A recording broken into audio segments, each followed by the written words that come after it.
आइए जानते हैं सत्संग का महत्व। एक आदमी ने सुना था किसी सत्संग में कि जैसा कर्म करेंगे उसी के अनुसार हमें फल भोगने पड़ेंगे। हर किसी को अपने कर्मों के अनुसार फल वैसे ही भोगने पड़ेंगे।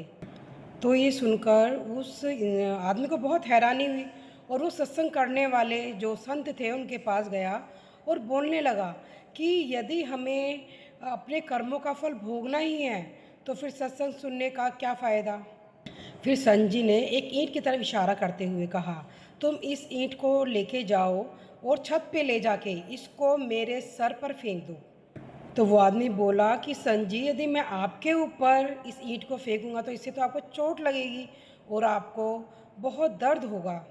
तो संत जी ने बोला, अच्छा, आप ये रुई का गद्दा लेके जाओ और उसको ले जाकर मेरे सर पर फेंक दो।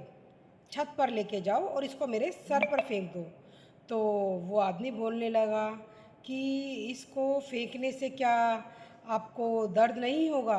तो संत जी बोले कि जब हमारे जो कर्म होते हैं उनको भोगना तो हमें पड़ेगा ही, और जब वो कर्म हम अच्छे सत्संग करेंगे, अच्छे सत्संग में जाएंगे, पूजा आदि करेंगे और अपने कर्मों को अच्छा बनाएंगे, तो जो हमारे कर्म हैं वो हमें उस रुई के गद्दे के समान लगेंगे।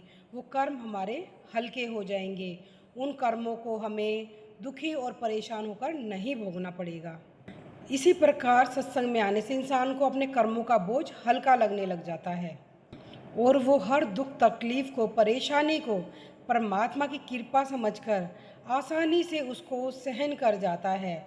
इसलिए हमें अपने कर्मों को अच्छा रखना चाहिए ताकि हमें बड़े बड़े कष्टों से ना गुजरना पड़े, और वो कष्ट जो हमें हमारे कर्म हैं उनके अनुसार जो हमें कर्म भोगने हैं वो हमें ना के बराबर ही हमारी लाइफ में आते हैं।